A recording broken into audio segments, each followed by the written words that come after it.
Deuteronômio, capítulo 18. Perfeito serás para com o Senhor teu Deus.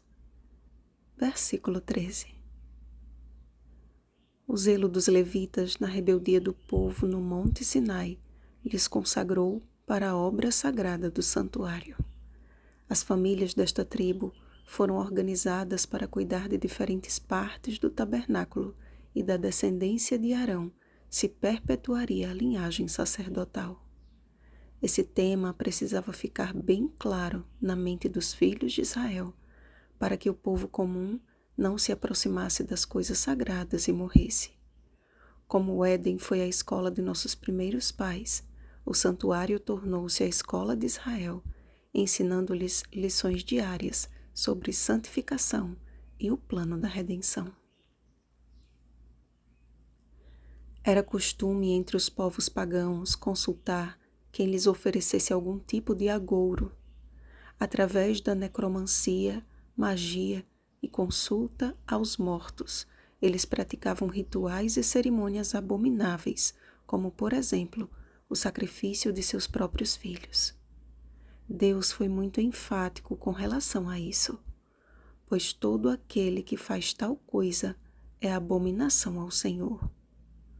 Usar de qualquer desses artifícios é abominável e caracteriza um ato de rebelião contra Deus e desprezo por sua palavra.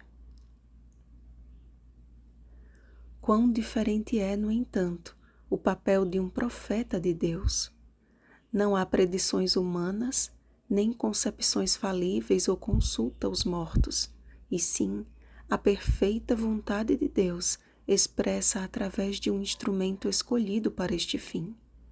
Moisés foi considerado o grande líder e profeta do Senhor na história de Israel, mas ele mesmo reconheceu que de Israel sairia um grande profeta, maior do que ele, um profeta que faria tudo o que o Senhor lhe ordenasse.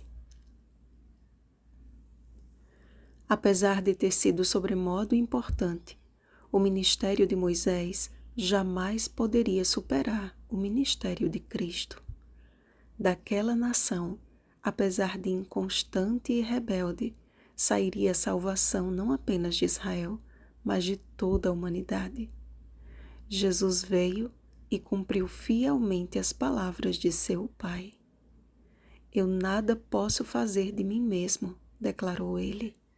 Na forma por que ouço, julgo. O meu juízo é justo, porque não procuro a minha própria vontade, e sim a daquele que me enviou. João capítulo 5, versículo 30. Jesus nos foi o perfeito exemplo de dependência e abnegação.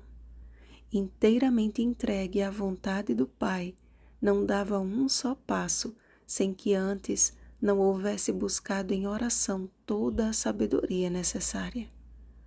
Cumpre-nos olhar para Cristo e seguir-lhe as pisaduras.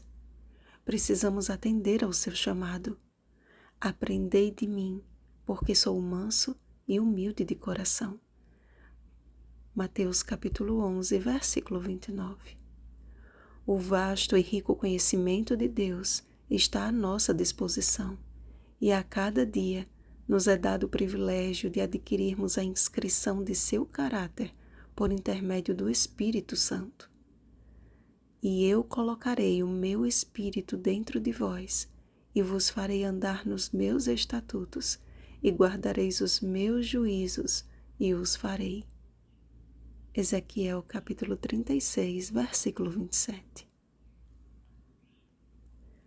Na ótica divina, a perfeição é alcançada quando há uma entrega completa do coração, quando permitimos que Ele seja o único Deus e Senhor de nossa vida. Sigamos o exemplo de nosso Salvador e Mestre. Vigiemos e oremos. Uma feliz semana, discípulos de Jesus. Rosana Garcia Barros.